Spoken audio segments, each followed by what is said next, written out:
Gold hub తాకట్టులో ఉన్న బంగారాన్ని విడిపించి కొనబడును. అదే రోజు ఆన్లైన్ ధరకు కొని డబ్బులు ఇవ్వబడును. ఫోన్ ట్యాపింగ్ కేసుకు సంబంధించి కొన్ని ముఖ్యమైన విషయాలు బయటకు వస్తున్నాయి. రాధాకిషన్ రావు 7 రోజుల కస్టడీ తీసుకుని చాలా లోతుగా విచారించినట్టుగా తెలుస్తుంది. కొన్ని ముఖ్యమైన పాయింట్స్ను కూడా రికార్డ్ చేసుకున్నట్టుగా తెలుస్తుంది. ముఖ్యంగా దర్యాప్తు చేస్తున్న బృందానికి కళ్ళు బయర్లు కనిపే విషయాలు బయటకు పడుతున్నటువంటి పరిస్థితి కనిపిస్తుంది. ముఖ్యంగా 10 మంది బీఆర్ఎస్ నాయకులు, బీఆర్ఎస్ ప్రభుత్వంలో అప్పుడు మంత్రులుగా ఉన్నటువంటి వాళ్ళ పేర్లు బయటకు వస్తున్నట్టుగా తెలుస్తుంది. ముఖ్యంగా ఫోన్ ట్యాపింగ్ను ఉపయోగించి రాజకీయ నాయకులు, అంటే అప్పుడు ప్రతిపక్ష నాయకులుగా ఉన్నటువంటి కాంగ్రెస్ పార్టీ లీడర్స్ ఫోన్లు ట్యాప్ చేశారు. రాజకీయంగా వాళ్ళని దెబ్బతీయడానికి ఈ ఫోన్ ట్యాప్స్ను వాడుకున్నారు. తర్వాత కుటుంబాల్లో కూడా చొరబడి భార్య భర్తలు ఏం మాట్లాడుకున్నారో కూడా రికార్డ్ చేసినటువంటి పరిస్థితి కనిపిస్తోంది. దాంతో పాటు చాలా జిల్లాల్లో, ప్రధానమైన పట్టణాల్లో ఫోన్ ట్యాపింగ్ సెంటర్స్ ఏర్పాటు చేసుకుని మహిళల జీవితాలతో కూడా ఆడుకుని కొంతమంది మహిళల్ని లైంగికంగా వేధింపులకు గురి చేశారని ఈ వార్తలు కూడా మనం చూసాం. వీటితో పాటు రియల్టర్లను బెదిరించారు, వ్యాపారస్తులను బెదిరించారు, సినిమా సెలబ్రిటీస్ను బెదిరించారు, హీరోయిన్స్ను కూడా బెదిరించి ఈ రకమైనటువంటి దందాలకు తెరలేపినట్టుగా వార్తలు వచ్చిన విషయం మనకు తెలిసిందే. ముఖ్యంగా హీరోయిన్స్ విషయానికి వచ్చేసరికి మహిళల్ని లోబరుచుకోవటానికి, వాళ్ళతో ముఖ్యంగా హీరోయిన్స్ జీవితాలను కూడా బుగ్గిపాలు చేసేందుకు ఈ ఫోన్ ట్యాపింగ్ అనేది ఒక కారణమైందని చెప్పి వార్తలు వచ్చినటువంటి విషయం మనకు తెలిసిందే. ముఖ్యంగా రాధాకిషన్ రావు ఈ 7 రోజుల కస్టడీలో చెప్పినటువంటి విషయాలు చూస్తే మరికొన్ని ముఖ్యమైన రహస్యాలు బట్టబయలైనట్టుగా కనిపిస్తుంది. ముఖ్యంగా ఈ ఫోన్ ట్యాపింగ్ విషయానికి సంబంధించి 10 మంది మాజీ మంత్రులు ఎవరైతే ఉన్నారో వాళ్ళ మీదుగా, వాళ్ళకి సంబంధించి ఎవరెవరు ఉన్నారు, ఏమేం చేశారు, వీటన్నిటికి సంబంధించిన పూర్తి సమాచారం ప్రస్తుతం పోలీసులు సేకరిస్తున్నట్టుగా తెలుస్తోంది. ముఖ్యంగా ఎవరైతే బాస్గా ఉండే ఆదేశాలు ఇచ్చారో, అంటే కేవలం పాత్రధారులకు సంబంధించి ప్రస్తుతం ప్రస్తావన వస్తోంది ఇప్పటి వరకు కూడా. అయితే ప్రభాకర్ రావు ఏం చెప్పాడో మేము అదే చేశామని చెప్పి పోలీసులు ఒకవైపు చెప్తున్నారు. కానీ ప్రభాకర్ రావుకి ఆదేశాలు ఇచ్చింది ప్రభాకర్ రావు ఎవరు చెప్తే చేశాడన్నది కూపీ లాగే ప్రయత్నం ప్రస్తుతం చేస్తున్నారు. అయితే చూచాయిగా అందినటువంటి సమాచారం ప్రకారం, ఈ 7 రోజుల కస్టడీలో అందినటువంటి సమాచారం ప్రకారం కొంతమంది మంత్రుల పేర్లు, అంటే గతంలో మంత్రులుగా పనిచేసిన వాళ్ళు ఇప్పుడు మాజీ మంత్రులు అయ్యారు. ఆ మంత్రులకు సంబంధించిన పేర్లు కొన్ని బయటకు వచ్చినాయి. ముఖ్యంగా కేసీఆర్ ఫ్యామిలీకి సంబంధించి కేసీఆర్ కావచ్చు, కేటీఆర్ కావచ్చు, తర్వాత సంతోష్ రావు, మల్లారెడ్డి, ఇలాంటి వాళ్ళ పేర్లు కూడా తెర మీదకు వస్తున్నట్టుగా తెలుస్తుంది. ఇంకా ఈ కేసుకు సంబంధించి కవిత పేరు కూడా ప్రస్తావనకు వచ్చినట్టుగా తెలుస్తుంది. రాధాకిషన్ రావు రిమాండ్లో కావచ్చు, రాధాకిషన్ రావుని కస్టడీకి తీసుకుని విచారించిన సమయంలో కావచ్చు, అంతకుముందు కానిస్టేబుల్ని విచారించిన సందర్భంలో కావచ్చు, తర్వాత ప్రణీత్ రావును ఇట్లా విచారించే క్రమంలో కొంతమంది పేర్లు బయటకు వస్తే దాన్ని ధృవీకరించడానికి రాధాకిషన్ రావు కస్టడీలో కూడా దానికి తగ్గట్టుగా ప్రశ్నలు రెడీ చేసుకుని అడిగిన క్రమంలో బీఆర్ఎస్ ముఖ్య నాయకుల పేర్లు తెర మీదకు వచ్చినట్టుగా తెలుస్తుంది. వాళ్ళకి ముందే పోలీసులకి దర్యాప్తు చేసిన వాళ్ళకి అనుమానం ఉంది, ఎవరు ఆదేశాలు ఇచ్చారు, ఎవరు దీని వెనకాల ఉన్నారు, పైనుంచి ఇచ్చినటువంటి సుప్రీం ఎవరు, వీటన్నిటికీ సంబంధించి కొంత క్లారిటీ ఉన్నప్పటికీ కూడా అధికారికంగా వాళ్ళ నోటి ద్వారా చెప్పించి రికార్డ్ చేయాలి. అంటే టెక్నికల్గా ఎవిడెన్స్ కూడా ముఖ్యం కాబట్టి అరెస్టులకి వాటిని రాబట్టే క్రమంలో దానికి తగ్గట్టుగా ప్రశ్నలు అడుగుతున్నట్టుగా తెలుస్తుంది. ముఖ్యంగా 10 మంది బీఆర్ఎస్ నేతలు చాలా కీలకంగా వ్యవహరించినట్టుగా తెలుస్తుంది. ఎందుకంటే మనం చూస్తున్నాము, గత 2-3 రోజులుగా వార్తలు ఏ విధంగా ఉన్నాయి చూసాము. ఎందుకంటే ఖమ్మం జిల్లాలో కావచ్చు, నల్గొండ కావచ్చు, మహబూబ్ నగర్ కావచ్చు, కరీంనగర్ కావచ్చు, హైదరాబాద్, ఇట్లా చాలా ప్రాంతాల్లో ఫోన్ ట్యాపింగ్ సెంటర్స్ పెట్టుకున్నారు. ఫోన్ ట్యాపింగ్స్ సెంటర్స్ని పెట్టుకుని అక్కడ స్థానికంగా ఉన్నటువంటి నాయకులనే కాకుండా, మహిళలనే కాకుండా, ఇట్లా రియల్టర్లను కాకుండా వ్యాపారస్తులు అందరినీ కూడా ఫోన్ ట్యాపింగ్ చేసి తమకు ఎవరైతే పనికొస్తారో అని చెప్పి వాళ్ళ ఫోన్లు ట్యాప్ చేయడం, ఇక పోలీస్ అధికారుల సొంత ఇంట్రెస్ట్ ఉన్నటువంటి మహిళలు ఎవరైతే ఉన్నారో వాళ్ళ ఫోన్లు కూడా ట్యాప్ చేసి లైంగిక వేధింపులకు పాల్పడ్డారు. ఇంత నీచానికి దిగజారన్నట్టుగా వార్తలు మనం చూస్తూనే ఉన్నాం. ముఖ్యంగా ఈ 10 మంది బీఆర్ఎస్ నేతలని చెప్పి పెద్ద ఎత్తున వార్తలు వస్తున్నాయి. మనకు అందుతున్నటువంటి సమాచారం ప్రకారం చాలా క్లియర్ కట్గా ఒక సమాచారం అయితే వస్తుంది. 10 మంది బీఆర్ఎస్ నాయకులకు సంబంధించి కవిత పేరు కూడా ఉంది. కవిత ఇప్పటికే తీహార్ జైల్లో ఉన్నారు. మరో 14 రోజుల పాటు జ్యుడిషియల్ రిమాండ్ విధించిన పరిస్థితి. ఆమె జైలు నుంచి లేఖ రాశారు. మాజీ ముఖ్యమంత్రి కేసీఆర్ ఇప్పటి వరకు కవిత అరెస్ట్ మీదే స్పందించలేదు. ఇక ఫోన్ ట్యాపింగ్కి సంబంధించి ఎలాంటి స్పందన వస్తుంది, ఇక కేసీఆర్ కేటీఆర్లు కూడా ఫోన్ ట్యాపింగ్కి సంబంధించి నోటీసులు ఇచ్చే రోజులు చాలా దగ్గరలోనే ఉన్నాయని చెప్పి పెద్ద ఎత్తున ప్రచారం జరుగుతున్నటువంటి ప్రస్తుత పరిస్థితుల్లో ఎలా ఉందో చూడాలి. ఎందుకంటే వీళ్ళ పేర్లు కూడా తెర మీదకి వస్తున్నాయి. ఇక కవిత గారు కావచ్చు, గతంలో బీఆర్ఎస్ ప్రభుత్వంలో మంత్రులుగా పనిచేసిన వాళ్ళు, తర్వాత ఇక్కడ జగదీశ్వర్ రెడ్డి కావచ్చు, తర్వాత పల్లా రాజేశ్వర్ రెడ్డి, ఆయన పేరు కూడా తెర మీదకి వస్తుంది.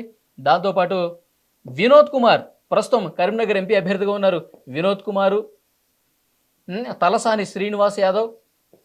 సో ఇట్లా చాలామంది పేర్లు అనేవి మంత్రులుగా పనిచేసిన వాళ్ళ పేర్లు బయటకు వస్తున్నాయి. రాధాకిషన్ రావు కస్టడీలో తీసుకున్నప్పుడు ఆయన చాలా కీలకమైన విషయాలు ఈ మంత్రులకు సంబంధించి బయటపెట్టినట్టుగా తెలుస్తుంది. త్వరలోనే వీళ్ళందరికీ నోటీసులు పంపించే ఆలోచన చేస్తున్నట్టుగా సమాచారం అయితే వస్తుంది. అయితే వీళ్ళకి నోటీసులు పంపించాలంటే ప్రభాకర్ రావు రావాల్సిన అవసరం ఉందని చెప్పి పోలీసులు కూడా భావిస్తున్నారు. ఎందుకంటే ప్రభాకర్ రావు ఆయన ఎస్ఐబి చీఫ్గా ఉన్నారు, ప్రస్తుతం అమెరికాలో క్యాన్సర్ ట్రీట్మెంట్గా ఉన్నారు. ఆయన అక్కడి నుంచి సరిగ్గా స్పందించట్లేదు. ఎప్పుడైనా అరెస్ట్ చేస్తారు ఇక్కడ భారతదేశానికి వస్తే అని చెప్పి ఆయన అమెరికాలోనే క్యాన్సర్ ట్రీట్మెంట్ అని చెప్పి కూర్చున్నట్టుగా తెలుస్తుంది. ఆయనకి గతంలోనే నోటీసులు పంపించారు. ఎప్పుడైతే ఈ కేసు వెలుగులోకి వచ్చిందో ప్రతి ఒక్క పోలీస్ అధికారిని విచారించే క్రమంలో ప్రభాకర్ రావు గారి పేరు చెప్తున్నటువంటి పరిస్థితుల్లో ప్రభాకర్ రావుకి నోటీసులు ఇచ్చారు. అయితే మరికొంత సమయం పడుతుంది, నేను ట్రీట్మెంట్కి వచ్చాను అని చెప్పి ఆయన రిప్లై కూడా ఇచ్చినట్టుగా తెలుస్తుంది.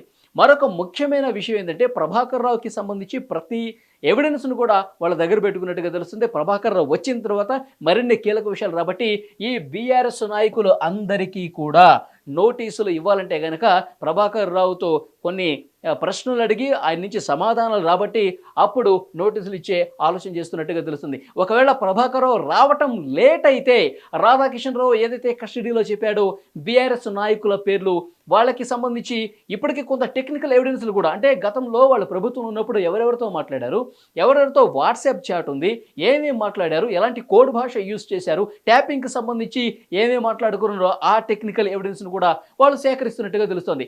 ఇట్లా ఈ ఫోన్ ట్యాపింగ్కి సంబంధించి భయంకరమైన వాస్తవాలు చాలా ఉన్నాయి.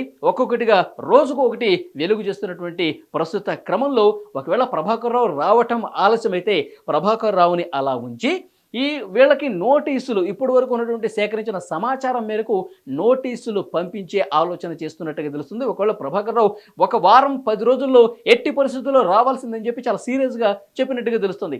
ఒకవైపు ఆయన అమెరికా నుంచి కొంతమంది తెలిసిన న్యాయవాదులతో మాట్లాడుతున్నట్టుగా సమాచారం అయితే వస్తుంది. ముందస్తు బెయిల్ అప్లై చేసుకునే ఆలోచనలో ప్రభాకర్ ఉన్నట్టుగా తెలుస్తుంది. ఎందుకంటే ఎట్లాగూ అరెస్ట్ అయితే అయిపోతుంది కాబట్టి ఇప్పుడు ఆ హెల్త్ గ్రౌండ్స్ మీద కావచ్చు, లేకపోతే వయసు మీద పట్టడం, ఇలాంటి కారణాలు ఏవో చెప్పుకుని ముందస్తు బెయిల్ తీసుకునే ఆలోచనలో ప్రభాకర్ చేస్తున్నట్టుగా తెలుస్తుంది. సో ఏది ఏమైనప్పటికీ కూడా అప్రూవర్లుగా మారబోతున్నారు కొంతమంది పోలీసులు. దాంతోపాటు ప్రభాకర్ రావు కూడా తప్పు ఒప్పేసుకునే ఆలోచనలు ఉన్నాడు. కొంతమంది బీఆర్ఎస్ నాయకులు, మాజీ మంత్రులు కొంతమంది ప్రభాకర్ రావుకి ఫోన్ చేయించి బెదిరించే కార్యక్రమాన్ని కూడా పూడుకున్నట్టుగా కొంత సమాచారం అయితే వస్తుంది. సో ఏది ఏమైనప్పటికీ కూడా వారం 10 రోజుల్లో ఒక కీలక ముందడుగు పడబోతున్నట్టుగా తెలుస్తుంది. ఈ వారం 10 రోజుల్లో బీఆర్ఎస్ ముఖ్య నాయకులు కొంతమంది నోటీసులు కూడా వెళ్ళబోతున్నట్టుగా తెలుస్తుంది. కేసీఆర్, కేటీఆర్ కూడా ఒకేసారి నోటీసులు పంపించే ఆలోచన చేస్తున్నట్టుగా తెలుస్తుంది. ఎందుకంటే వీళ్ళకి వ్యతిరేకంగా చాలా వరకు సమాచారం సేకరించినట్టుగా తెలుస్తుంది. ఇప్పుడు ఎవరైతే అదుపులో ఉన్నారో పోలీసులు, ప్రభాకర్ రావు కావచ్చు, ప్రభాకర్ రావు ఇంకా అమెరికాలో ఉన్నాడు. ఇప్పటి వరకు అదుపులోకి తీసుకున్న వాళ్ళు రాధాకిషన్ రావు కావచ్చు, తర్వాత తిరుపతిని కావచ్చు, భుజంగరావు కావచ్చు, ప్రణీత్ రావు కావచ్చు. సో వీళ్ళకి సంబంధించిన ఇన్వెస్టిగేషన్లో వీళ్ళని అదుపులోకి తీసుకుని ప్రశ్నించే క్రమంలో కస్టడీలో చాలా ముఖ్యమైన సమాచారం సేకరించారు. టెక్నికల్ ఎవిడెన్స్ కూడా సమాచారం సేకరించారు. దాంతోపాటు బీఆర్ఎస్ ప్రభుత్వంలో వీళ్ళు చేసినటువంటి దందాలకు సంబంధించి, వీళ్ళు నీచానికి పాల్పడ్డ ఉదంతాలకు సంబంధించిన ఆధారాలు కూడా కొన్ని క్లియర్గా సేకరించుకొని ప్రతిదీ పిన్ టు పిన్ చెక్ చేసుకుంటున్నట్టుగా తెలుస్తుంది. ముఖ్యంగా జిల్లాల్లో కూడా యాక్చువల్గా ఫోన్ ట్యాపింగ్ సెంటర్స్ అనేవి కేవలం హైదరాబాద్కే పరిమితమని అనుకున్నారు. కానీ ఎన్నికల్లో ఓడించడం కోసం ఎక్కడ ఉప ఎన్నిక జరిగితే అక్కడ ఫోన్ ట్యాపింగ్ సెంటర్స్ ఏర్పాటు చేసేసారంట. మనకు తెలుసు హుజూరాబాద్లో ఉప ఎన్నిక జరిగింది, తర్వాత మునుగోడులో జరిగింది, దుబ్బాకలో జరిగింది. సో ఎక్కడ ఎన్నిక జరిగినా అక్కడ ఫోన్ ట్యాపింగ్ సెంటర్ ఏర్పాటు చేసేసుకోవడం, టాస్క్ ఫోర్స్ వెహికల్స్లను ప్రభుత్వానికి సంబంధించి అధికార పార్టీకి సంబంధించిన డబ్బులు పంపించడం, తర్వాత ఈ ఫోన్ ట్యాపింగ్ ఉపయోగించుకునే ప్రత్యర్థుల వ్యూహాలను దెబ్బతీసేందుకు, వాళ్ళ డబ్బులను ఎక్కడెక్కడ కట్టడి చేసేందుకు దీన్ని ఆ రకంగా వాడుకున్నట్టుగా తెలుస్తుంది. మరోవైపు ఫ్యామిలీల్లో భార్యాభర్తలు మాట్లాడుకుంటున్న విషయాలు కూడా సేకరించారు. చాలామంది వ్యాపారస్తుల్ని భయపెట్టి ఇప్పుడే అందుతున్నటువంటి మనకు సమాచారం, రాధాకిషన్ రావు మీద మరొక కేసు నమోదైంది. తనను కిడ్నాప్ చేయించి బలవంతంగా తన దగ్గర 50 లక్షల రూపాయలు వసూలు చేశారని చెప్పి పెద్ద ఎత్తున ఒక సమాచారం అయితే వస్తుంది. అతను పోలీసులు కూడా కంప్లైంట్ చేసినటువంటి పరిస్థితి కనిపిస్తుంది. సో వీళ్ళు ప్రభుత్వంలో ఉన్నప్పుడు పోలీస్ అధికారులు ఎంతకు బరితెగించారు, ఎన్ని దారుణాలకు ఒడిగట్టారు, ఇంకా ఏ వికృత చేష్టలు చేశారు, వీటన్నింటికి సంబంధించిన సమాచారం ఇప్పుడు ఒక్కొక్కటిగా వెలుగు చూస్తుండటంతో అందరూ ఆశ్చర్యచకితులవుతున్నటువంటి పరిస్థితి కనిపిస్తుంది. సో వారం రోజుల్లో ఒక కీలక మలుపు తీసుకోబోతుంది ఫోన్ ట్యాపింగ్ సంబంధించి. ఇప్పటి వరకు ఈ రోజు వరకు పోలీసులు మాత్రమే అరెస్ట్ అయ్యారు, పోలీసులు మాత్రమే విచారణ ఎదుర్కొంటున్నారు. కానీ పోలీసులు చెప్తున్నటువంటి సమాచారం, ఈ పోలీసుల్ని ప్రశ్నలు అడిగిన తర్వాత వాళ్ళు సేకరించినటువంటి నాయకులకు సంబంధించిన సమాచారం బయటకు వస్తుండడంతో వారం 10 రోజుల్లోనే ఒక కీలక పరిణామం, అనూహ్య పరిణామం బీఆర్ఎస్ పార్టీకి సంబంధించిన నాయకులకు జరగబోతోంది. బీఆర్ఎస్ నాయకులు కొంతమంది మాజీ మంత్రులుగా పనిచేసిన వాళ్ళకి నోటీసులు వెళ్ళబోతున్నట్టుగా చాలా కీలకమైన సమాచారం వస్తుంది. ప్రభాకర్ రావు మీద చాలా సీరియస్ యాక్షన్ తీసుకునే అవకాశం కనిపిస్తుంది. ప్రభాకర్ రావు నోట్ నుంచి ఆయన అప్రూవర్గా మార్చి గతంలో చేసిన దందాలని ఒక్కొక్కటి వెలికితీసి అతనికి ఎవరు ఆదేశాలు ఇచ్చారో వారి పేర్లు కూడా బయటపెట్టి ఆధారాలు సంపాదించి నోటీసులు ఇవ్వబోతున్నట్టుగా తెలుస్తుంది. ఒక వారం 10 రోజుల్లోనే ఎలక్షన్స్గా జరుగుతున్నటువంటి ఈ కీలక సమయంలోనే ఒక పెద్ద బాంబు పేలబోతున్నట్టుగా తెలుస్తోంది. బీఆర్ఎస్ ముఖ్య నాయకులు అరెస్ట్ కాబోతున్నారు. నోటీసులు ఇచ్చిన వెంటనే అదుపులోకి తీసుకోబోతున్నట్టుగా తెలుస్తోంది. చూద్దాం ఇక భవిష్యత్తులో ఇక ఈ ఫోన్ ట్యాపింగ్ కేసుకు సంబంధించి చాలా స్పీడప్గా విచారణ జరిగే అవకాశం అయితే చాలా స్పష్టంగా కనిపిస్తుంది. ఎందుకంటే రాధాకిషన్ రావు కస్టడీలో కొన్ని భయంకరమైన వాస్తవాలు బీఆర్ఎస్ లీడర్స్కి సంబంధించి వచ్చినట్టుగా తెలుస్తుంది.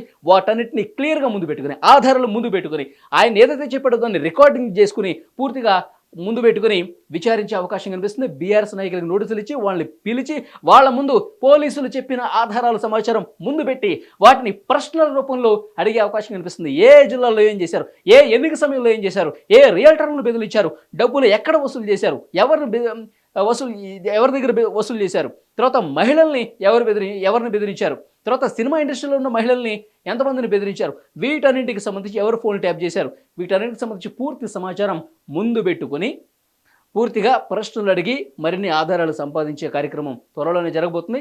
అతి త్వరలోనే బీఆర్ఎస్ నాయకులకైతే ఈ నోటీసులు వెళ్ళే అవకాశం చాలా స్పష్టంగా కనిపిస్తోంది.